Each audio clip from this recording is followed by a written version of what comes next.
yang terjadi konflik berlarut-larut. Nah, ini peta politik menurut saya ini akan mengalami sebuah perubahan ketika misalnya banyak orang tidak melihat bagaimana pergerakan Partai Demokrat. Walaupun perolehannya menurut quick count sekarang 9-10%, tapi kan pimpinan Partai Demokrat dalam hal ini Pak SBY belum melakukan gerakan politik, komunikasi politik. Dan ini sementara di sisi lain, dua partai papan tengah, PKB katakan ya, tadi Mbaknya sebelum kita mulai kan kita bicara bahwa PKB ini adalah sebuah partai yang saat ini memiliki bargaining position yang sangat kuat. Termasuk Demokrat menurut saya.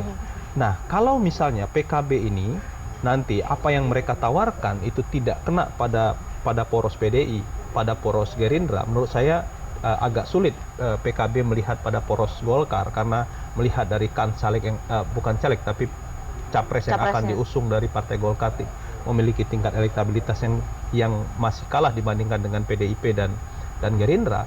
Kalau ini mentok, maka PKB bisa jadi dia akan bermanuver melakukan sebuah langkah politik dan kemana? Bisa jadi ke Demokrat. Kalau SBY bergerak menurut saya, lalu kemudian melakukan sebuah konsolidasi, bukan tidak mungkin PKB itu akan merapat, lalu kemudian PAN juga menurut saya akan merapat, PKS juga akan merapat. Dan kalau itu terbukti menjadi, maka set gap yang sekarang menurut saya akan kembali bertarung di 2004. Jadi artinya Demokrat ini tidak ditinggalkan oleh partner koalisi yang lalu ya sebenarnya ya. Iya, diam-diam ini kan dia mengamati nih pergerakan yang lain menurut saya. Dan yang nanti yang akan kesulitan adalah kalau ini skenario ini berjalan, menurut saya akan kesulitan adalah Partai Golkar bahkan Gerindra.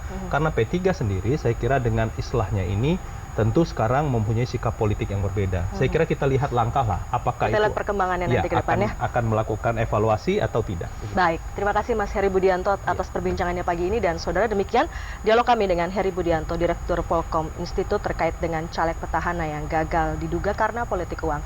Kembali kita ke Indonesia Pagi bersama